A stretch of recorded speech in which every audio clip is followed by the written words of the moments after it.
The blockade of the Strait of Hormuz has suddenly brought shipping to a standstill, with Iran's military stance causing countless tankers to choose detours or anchor and wait. And Japan, a country almost entirely dependent on imported energy, is facing the real crisis of its supply lines being cut off. If the blockade continues, Japan's industrial chains may break. Fuel prices will surge and drive up overall economic costs, and people's daily lives and business operations will suffer heavy blows, even triggering a wider recession. Yet behind this energy crisis that seems confined to the Middle East, there is a profound game of major powers over global sea power control, energy security strategies, and the restructuring of influence in the Indo-Pacific region. Hello everyone, welcome back to my channel. It started on the 28th of February 2026 when the United States and Israel launched airstrikes on key Iranian sites, resulting in the death of Supreme Leader Ali Khamenei.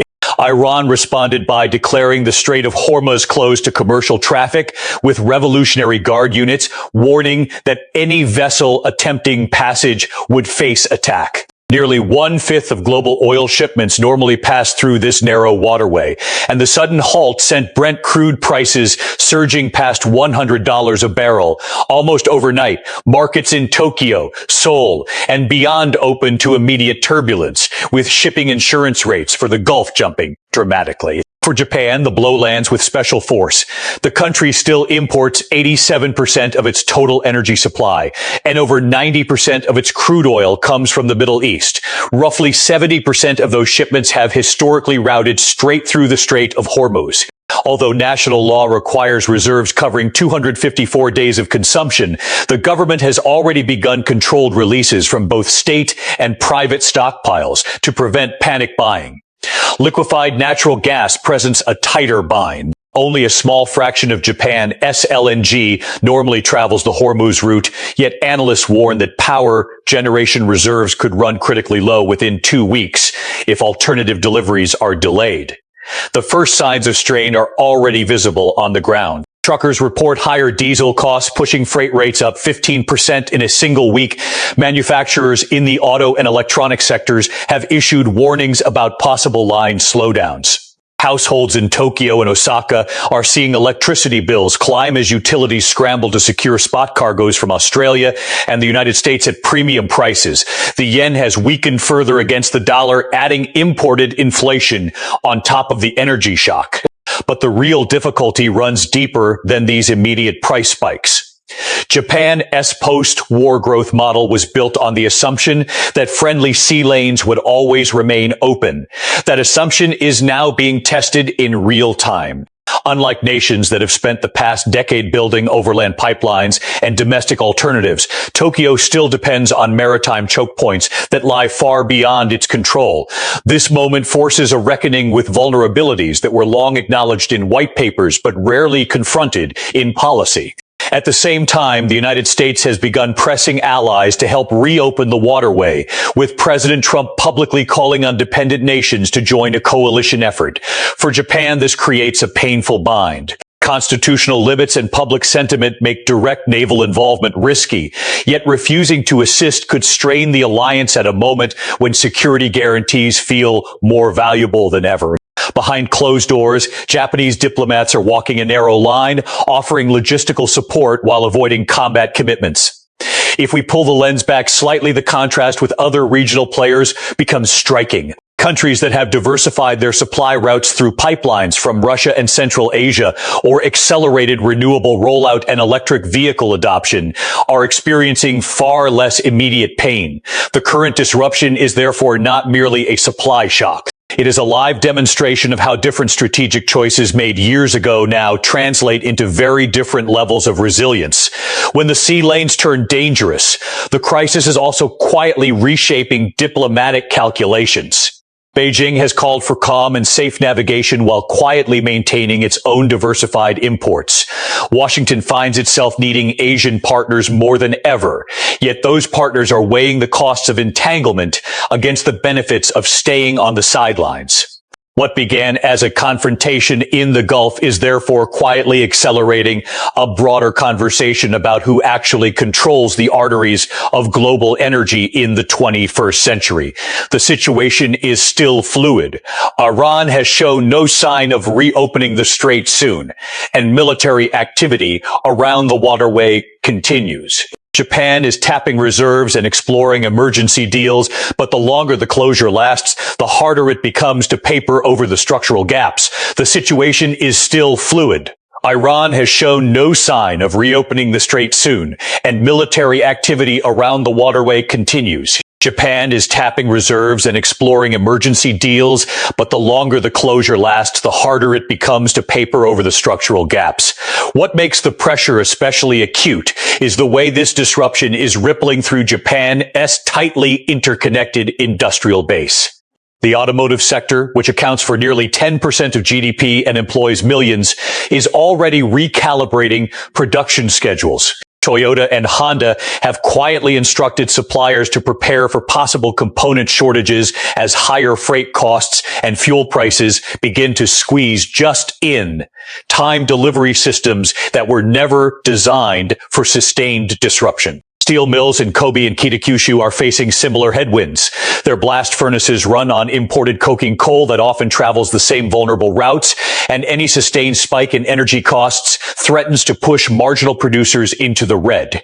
Electronics giants in the Kanto region report that even small delays in specialty chemical imports could idle assembly lines for semiconductors and displays. Sectors Japan still dominates globally. These industrial tremors are feeding directly into broader economic anxiety. Consumer prices for gasoline and heating oil have climbed more than 20% in major cities within 3 weeks. Utilities have passed on higher generation costs, and the Bank of Japan is now facing the uncomfortable choice between defending the yen and allowing imported inflation to take root. Household budgets are tightening, particularly among middle-class families in suburban areas where commuting by car remains the norm. Public sentiment, long shaped by memories of the 1973 oil shock, is shifting from quiet concern to open questioning of whether the post-war bargain of energy dependence on distant allies can still hold. If we step back and compare this moment with Japan's response to the 1973 crisis, the parallels are striking, yet the differences reveal how much the world has changed. Back then, Tokyo responded with aggressive conservation measures, the launch of the Sunshine Project for alternative energy, and a determined diversification of oil suppliers. The country emerged more resilient, building strategic reserves and investing in nuclear power. Today, the toolkit is broader, but the vulnerabilities run deeper because global supply chains have grown far more complex and just in time. The current test is whether Japan can repeat that adaptive feat under even tighter time pressure and in a geopolitical environment where great power rivalry leaves less room for neutral maneuvering.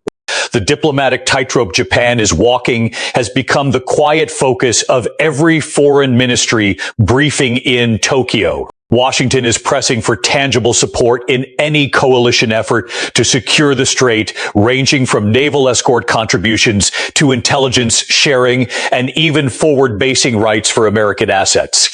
Yet Japan's pacifist constitution and deep public aversion to overseas combat operations make direct involvement politically explosive.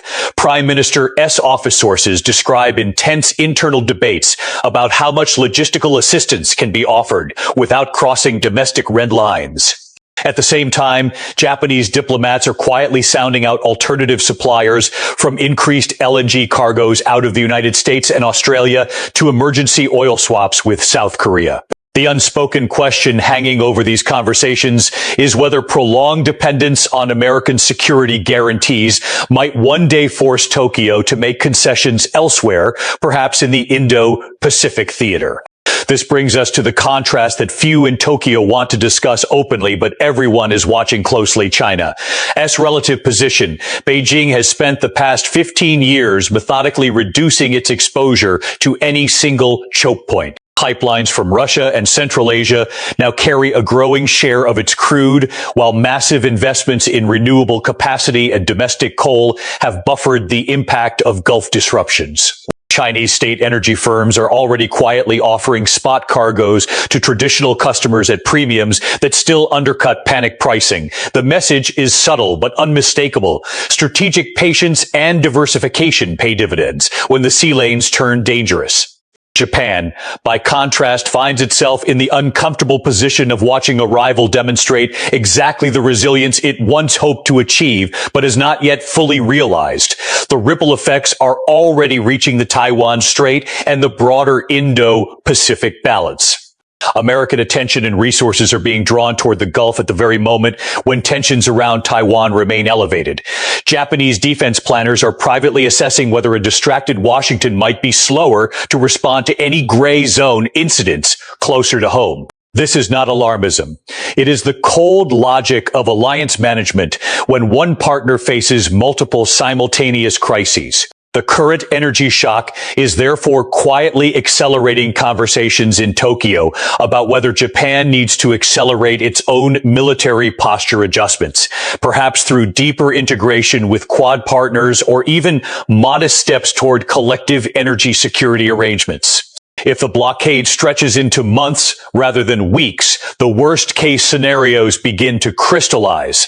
Economists at private think tanks are modeling GDP contraction of between 1% and 2% for the full year if alternative supplies cannot fully compensate. Unemployment in export-oriented manufacturing could tick upward, feeding into political discontent. The yen-chu continued weakness would make imported food and raw materials even more expensive, compounding the sense of national vulnerability. In the most extreme projections, sustained high energy prices could force Japan to reconsider long-standing nuclear taboos or even explore controversial options such as floating LNG terminals and emergency overland routes that would require unprecedented diplomatic horse trading. Yet even in these darker projections, there is a thread of possibility. The crisis could serve as the final catalyst for a genuine strategic pivot, faster nuclear restarts, accelerated offshore wind and solar development, and serious investment in hydrogen and synthetic fuels. Japan has the technological base and the disciplined bureaucracy to execute such a shift. What has been missing until now is the urgent political will that only a genuine shock can provide. History shows that nations often find their clearest vision only when the comfortable assumptions of the past are stripped away. Looking further ahead, this episode is quietly rewriting assumptions about global energy security in the 21st century. The era when a single narrow waterway could hold the world economy hostage may be drawing to a close. Not because the strait itself has changed, but because the countries most exposed are being forced to adapt or decline. For Japan, the choice is existential: cling to old patterns of dependence and risk repeated crises, or accelerate the transition to a more self-reliant energy posture that matches its technological prowess. The coming months will reveal which path Tokyo ultimately chooses. Friends, what we are witnessing is more than an energy shortage. It is a live demonstration of how geography, history, and strategic choices converge to shape national fate. In an age when great power competition increasingly plays out through control of critical flows, the nations that master diversification and resilience will write the next chapter of the story. Japan stands at precisely such a crossroads today. I would love to hear your thoughts in the comments. Do you believe Japan can turn this crisis into a genuine turning point for energy independence, or will the weight of old dependencies prove too heavy? Which aspect of this unfolding situation concerns you most? Share your perspective below, and let us continue the conversation. Thank you for watching, and I will see you in the next video.